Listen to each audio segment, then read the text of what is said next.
The soft hum of fluorescent lights filled the meeting room as Eloise Marlow sat at the edge of a long oak conference table, her hands clasped in front of her, a half-finished presentation still glowing on the screen behind her. The smell of overbrewed coffee mixed with the sharp scent of citrus cologne as the new executive vice president, Grayson Reed, walked to the head of the table with the swagger of someone who hadn't earned their authority, but had inherited it. "Let's give a warm welcome to Lila Shore," he said with an exaggerated smile, motioning toward a tall, camera-ready young woman in a floral pantsuit who beamed and waved at the room. "She'll be taking over our branding strategy effective immediately. Eloise has done a great job setting the foundation, but it's time for new energy. Fresh vision. A younger connection." The words sliced through Eloise like cold wind. She didn't flinch, though. She only sat straighter in her seat. Around her, the rest of the marketing team looked stunned. Some avoided her eyes. Others offered sympathetic glances. Only her assistant, Jonah, clenched his jaw openly. "My name is Lila," the newcomer chirped, clasping her hands together like a motivational speaker. "You might know me from the Health and Wellness channel on StreamSpace. I'm thrilled to bring my 3.2 million followers into this journey with Harvest Homewares. We're going to be viral, vibrant, and totally fresh." Eloise smiled faintly, but her mind raced. 12 years. 12 years of strategy meetings, product failures, rebrands, late nights rewriting taglines and brochures. It was Eloise who had turned Harvest from a forgotten artisanal kitchenware brand buried under corporate debt into a national presence with shelf space in every major retailer. And now this? She stood, calm and professional, brushing invisible lint from her crisp gray blazer. Her salt and pepper hair was tied in a low twist, neat as ever, framing the sharp features of a woman who had weathered storms before. Grayson caught her eye, likely expecting a scene. "You'll still be on the transition team, of course," he said smoothly, trying to coat dismissal in diplomacy. "We're keeping your advisory role on for the next few weeks. You know, to help Lila find her footing." "Of course," Eloise replied evenly. "Wouldn't want anyone to trip." Someone stifled a laugh. Grayson cleared his throat. "Thank you, everyone," he said, tapping his laptop shut. Meeting adjourned. As the others trickled out, Lila remained behind, flipping through her planner adorned with glittery stickers. "I've heard about your work," she said brightly. "You really created a vibe. I'm excited to, elevate it." Eloise nodded once, then turned and left without another word. Outside the glass tower of Harvest Homeware's headquarters in Portland, rain misted the streets. Eloise stood under the overhang of the parking garage, staring into the gray sky. She had seen this coming, of course. 6 months ago, Harvest Sport had hired a new CEO, and 2 months after that, Grayson Reed had appeared, slick suit, vague resume, and an obvious agenda. The writing had been on the wall when she was asked to skip the last quarterly leadership summit to make room for new voices. They didn't fire her. No, that would have been too crude. Instead, they replaced her slowly, surgically, with cheerful language and fake smiles. She slipped into her car and drove home to her craftsman-style bungalow tucked into a quiet street of blooming hydrangeas and sleepy dogs. Her husband, Martin, was in the backyard gardening when she walked in. "You're home early," he said, brushing soil from his palms.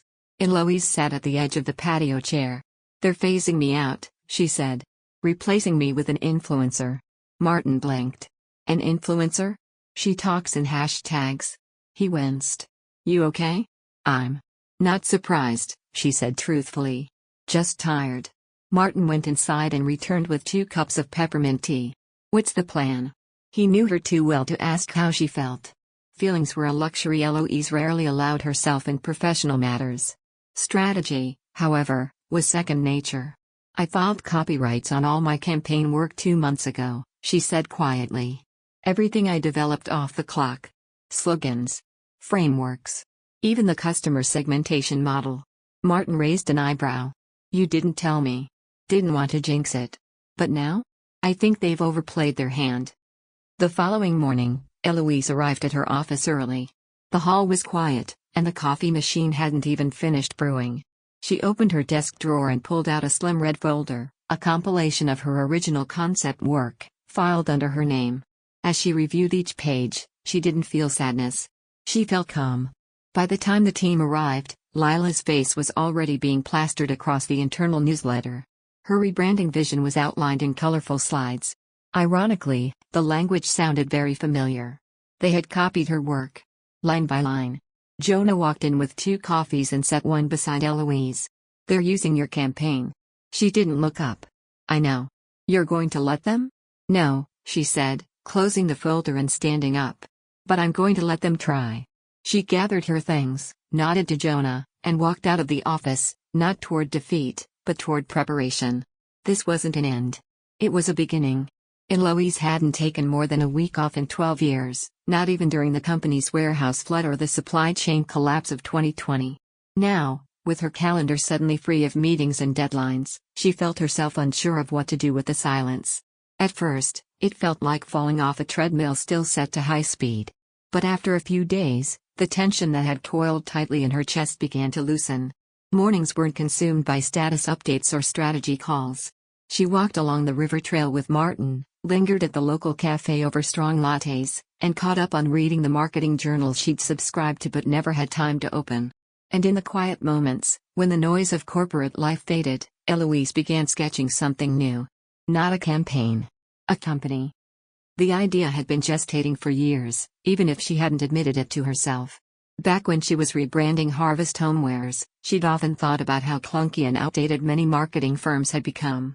They were either stuck in old-school ad tactics or obsessed with superficial digital trends. Few understood how to blend depth with modern relevance.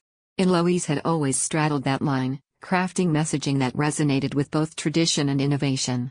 Now, she wondered, what if there were an agency built specifically for that? Not for brands chasing TikTok virality or slapping emojis on packaging, but for businesses with soul, heritage, and an actual story to tell. She called it Hearth and Brand.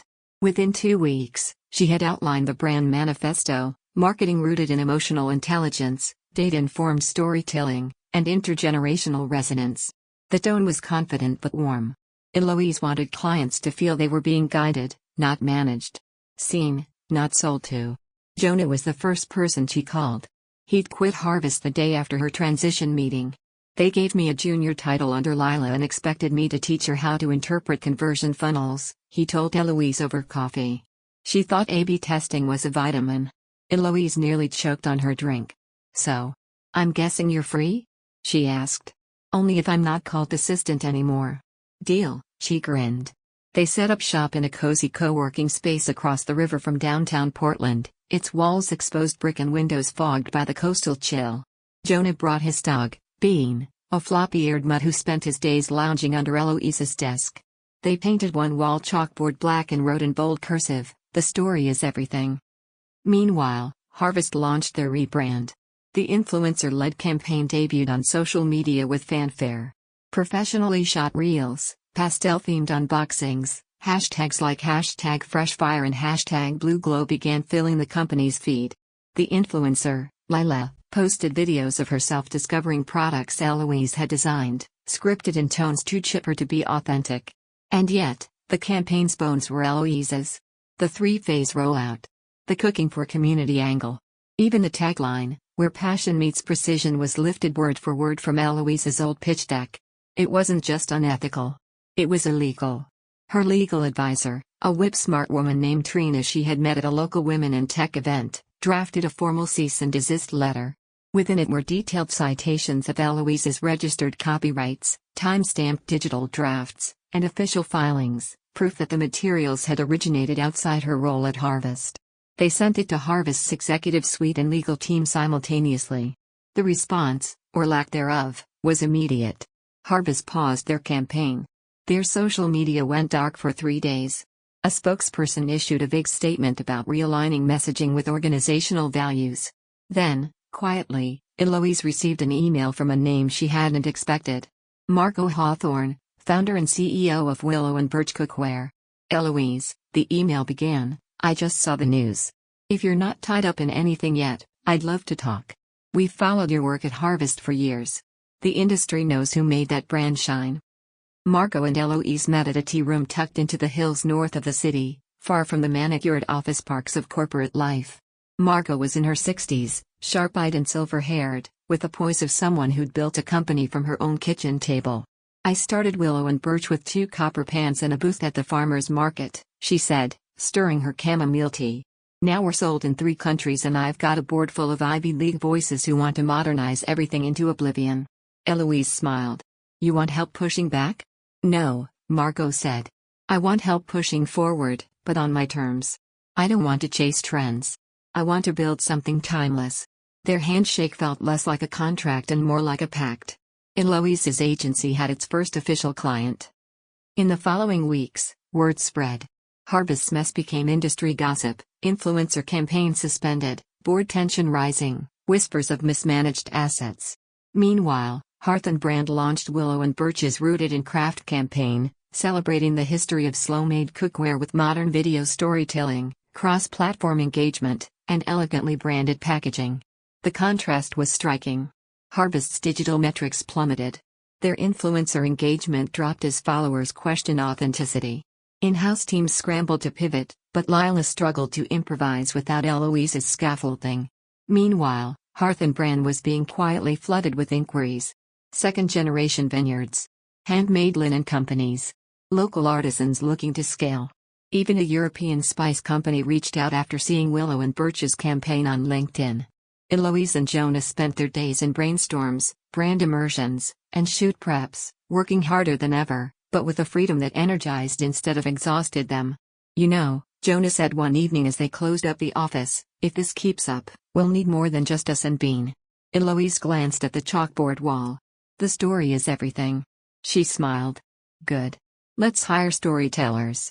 By the end of the second month, Hearth & Brand was no longer a whisper in the industry, it was becoming a shout. The Willow & Birch Rooted in Craft campaign had exceeded every expectation. Online sales jumped 40%, and their engagement rate tripled. Margot was glowing during a client call, declaring it the most meaningful campaign they'd ever done. Eloise sat back after the meeting and let the moment soak in. 12 years at Harvest and not once had she felt this kind of alignment, not only professionally, but personally. At Hearth & Brand, the wins didn't come with disclaimers or caveats. No one questioned if her ideas were outdated. No one asked if her strategy would resonate with Gen Z as if that generation was allergic to quality storytelling. They respected her. And that changed everything.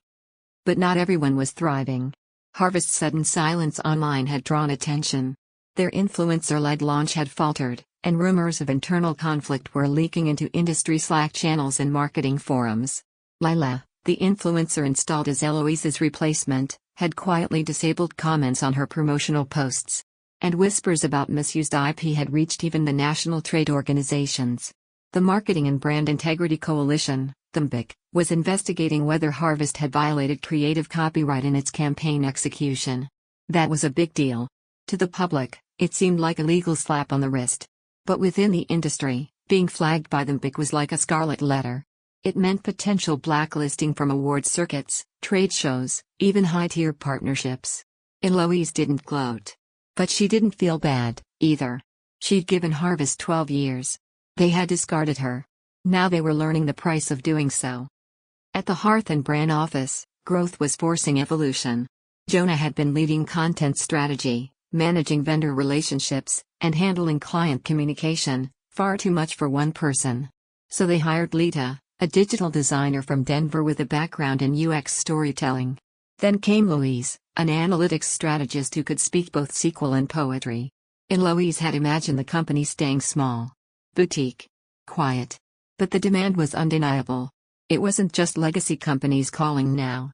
It was VC-backed startups who had tired of trendy fluff. It was nonprofits looking for narrative identity. It was mid-tier brands that had been ignored by the flashy agencies. Each time Eloise asked new clients why they reached out, she heard the same phrase repeated. We want strategy with soul. That had never been in their marketing material. But somehow, Hearth & Brand had earned that reputation. She took it as a sign they were doing something right. Then, late one night, an email arrived. Subject line, request for meeting, Blue Flame Corporation. Eloise stared at the screen for a full minute before opening it. It was brief. Polite. But unmistakably urgent. We would appreciate the opportunity to speak with you about a potential consulting partnership and to clarify recent misunderstandings regarding prior campaign material. Eloise leaned back in her chair, arms crossed. Blue Flame. The parent company of Harvest Homewares. She hadn't heard from them directly since the cease and desist. She clicked over to a private newswire feed she subscribed to. And there it was, breaking news. Blue Flame had announced a company-wide brand review following recent strategic setbacks. The article listed underwhelming quarterly numbers and mentioned executive transitions underway. Lila's name was nowhere to be found. Neither was Colby's. Eloise sent a screenshot to Jonah, who replied within seconds. Jonah, let me guess, they want to pay you to clean up their mess. Eloise, either that or rewrite history.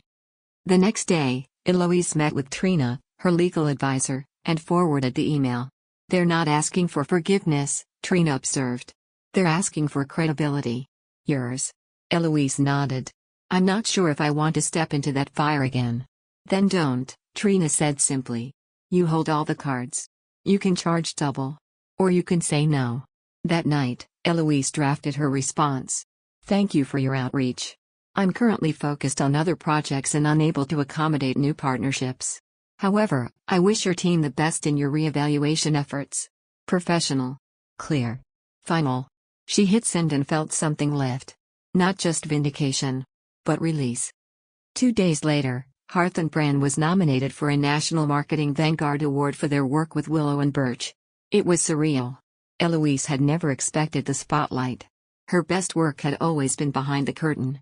But now, the curtain had pulled back, and there she was. A woman in her late 50s being hailed as one of the most forward-thinking strategists in the industry. There was a small gala held in San Francisco. She wore an emerald green dress Martin had chosen and Jonah accompanied her, beaming like a proud little brother. When her name was called, she walked to the stage to a standing ovation. She thanked her team, her clients, and even her years at Harvest. Even the fires that burn us, she said, voice steady, can be the ones that light the path forward, if we choose to build something new with the ashes. Back in Portland, the award sat on the bookshelf behind her desk. Clients continued to roll in. Her team grew by 2 more, both seasoned pros who had once been laid off due to restructuring. Jonah stuck a post-it under the award that read, "Out of touch, my ass." They both laughed when she saw it. But Eloise didn't remove it. It belonged there. A quiet reminder that age, experience, and quiet determination weren't liabilities. They were superpowers. And from now on, she'd never let anyone convince her otherwise. Eloise hadn't expected the email from the White Oak Leadership Council. She'd known about the council for years, an industry organization with a reputation for exclusivity and influence. Only senior marketing leaders from major corporations typically made the cut. It wasn't just about recognition, it was about access, to funding opportunities, to strategic partnerships, and to shaping national conversations about marketing innovation. So when the message arrived inviting her to speak on a panel titled Brand Wisdom, The Overlooked Power of Experience in Modern Marketing, she reread it 3 times. It wasn't a request for a quote. It wasn't an interview. It was an invitation to speak, as a thought leader. She blinked at the message, equal parts honored and stunned. Then she burst out laughing. Because somewhere out there, Colby, the man who replaced her with a hashtag, was probably wondering how his former legacy brand manager had ended up at the top of the industry's most respected leadership panel. She accepted. The conference took place in Chicago, in one of those sprawling hotels with soaring glass ceilings and waterfall walls that whispered wealth with every drop. Jonah, as always, had her back. He handled logistics, briefed her on co-panelists, and even brought her favorite chai latte to the green room before her talk. Her panel included 2 C-suite execs from Fortune 500 brands, a best-selling author on consumer psychology, and a VP from a hyper-growth retail platform. Still, it was Eloise the press wanted to talk to. Can you speak to what it means to be recognized after building for so long behind the scenes? One reporter asked. Eloise smiled gently. It means people are finally realizing what they've been ignoring, that consistency, integrity, and experience aren't just quaint ideas, they're strategies. The applause in the auditorium was thunderous when she shared her now signature quote. Marketing isn't about what's shiny, it's about what's true. It went viral within 24 hours. Back in Portland, Hearth & Brand felt more alive than ever. Their newest project, a campaign for a national kitchen tools company rebranding after a data breach, had just wrapped. It had been risky, most agencies would have turned it down, but Eloise had seen something there. A chance to rebuild trust, not just image. They'd focused on transparency and customer re-engagement instead of deflection and spin. The result? An unprecedented customer loyalty spike. The CEO of the company had called Eloise directly to thank her. "You didn't just save us," he'd said, "you gave us our voice back." Eloise had hung up the call and sat still for a while, quietly moved. This was why she did the work. Not the headlines. Not the panels. But the moments when the brand came home to itself again. One evening, she and Thomas were walking along the waterfront, the air just beginning to shift with the edge of autumn. The breeze was crisp, and the sky held the last golden traces of sunset. "I'm thinking of writing a book," she said suddenly. Thomas glanced at her, eyebrow raised in interest. "About?" "Everything we've lived. Brand building. Ethical leadership. The power of experience in a youth-obsessed field. Maybe a memoir wrapped around marketing lessons." Thomas grinned. "Call it Built, then Burned. Then Built Better." She laughed. "That's actually not bad." He nudged her shoulder. "It's what happened, isn't it?" Yes. It was. 3 days later, a former Harvest colleague reached out. "Hey Eloise," the message began, "I'm no longer with the company, things have shifted a lot. But I thought you should know something." Attached was a document, a confidential report that had somehow made its way out of Harvest's internal files.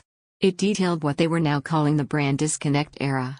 The campaign that followed Eloise's exit, headed by Lila, was described as tone-deaf, misaligned with core values, and a costly deviation from proven strategies. The report noted that customer retention had plummeted by 27%. A footnote read, "The unauthorized use of proprietary content has resulted in reputational and legal damage." Eloise forwarded the file to Trina, her legal advisor, with a brief note, "For the archive. No action needed." She didn't need retribution anymore. Her presence in the industry, and their public missteps, had already written the ending for her. But it still felt like closure. A month later, she got a call from Erica, the CEO of Kitchen Craft, one of their early clients and biggest champions. "We're forming a board," Erica said. "A real one. Not just investors. A strategic advisory group. We want 1 or 2 people who think beyond profit." Eloise raised a brow. "You want me on the board?" "Not just on it," Erica replied. "We want you chairing it." That night, as Eloise stared out at the garden Thomas had just finished winterizing, she thought about everything she'd once believed about corporate worth, that it came from title, from recognition, from staying put. She smiled. "Turns out, your seat at the table is often one you build yourself."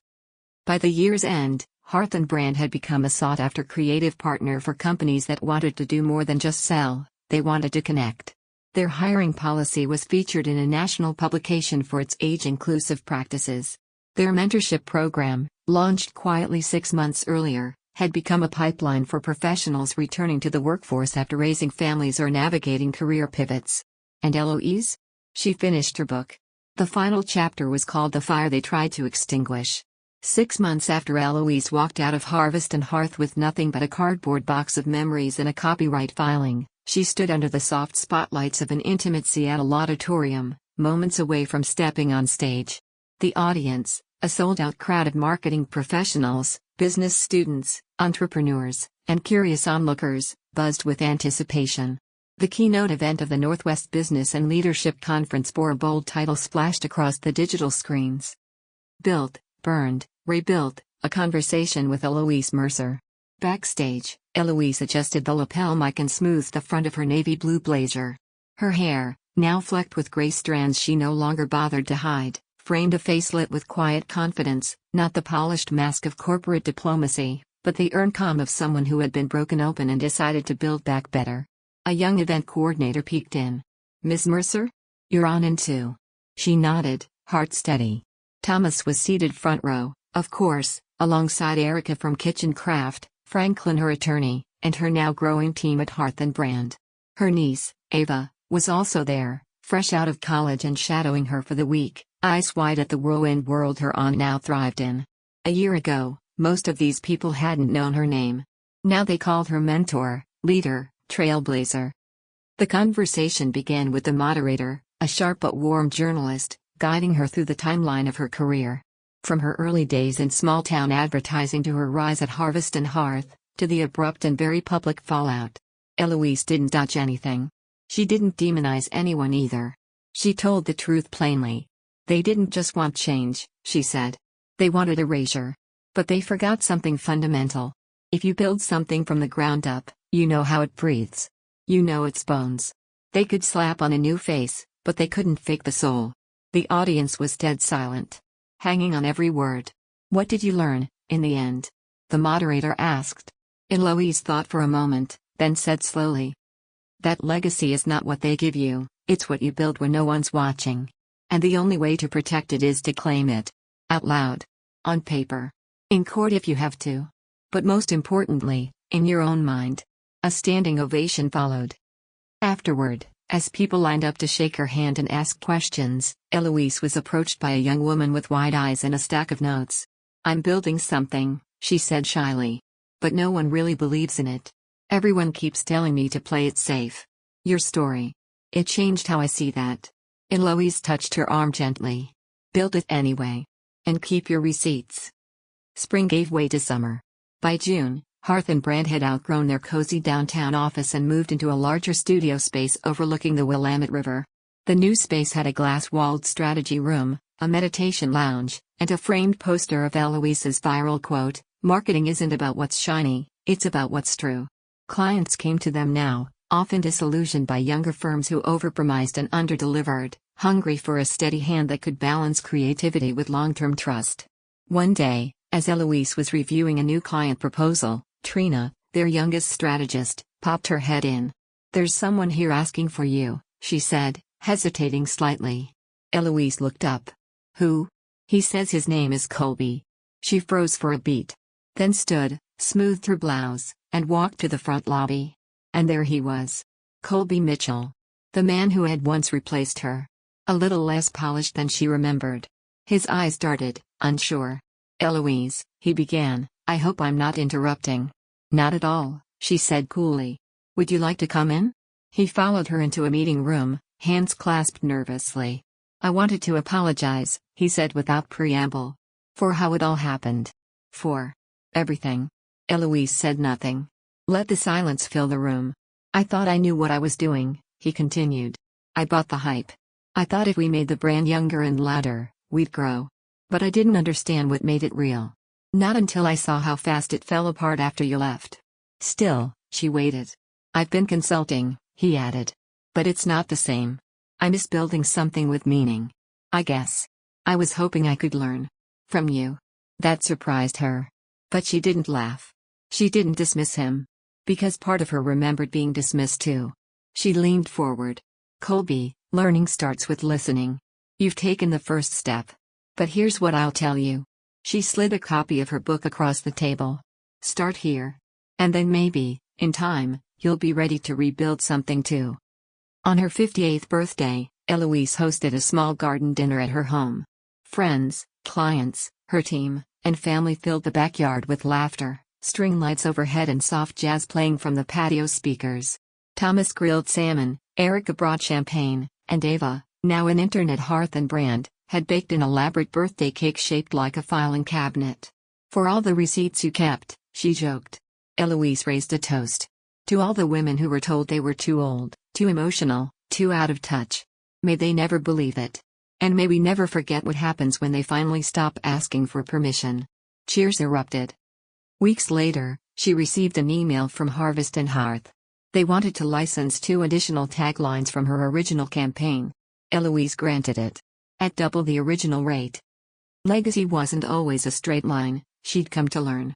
It was messy, often painful, but always hers. She had been discarded and discounted. She had been underestimated and replaced. But in the end, she built her own empire, not out of bitterness, but out of belief. Belief in her voice. Her value. Her fire. The one they tried to extinguish. And failed.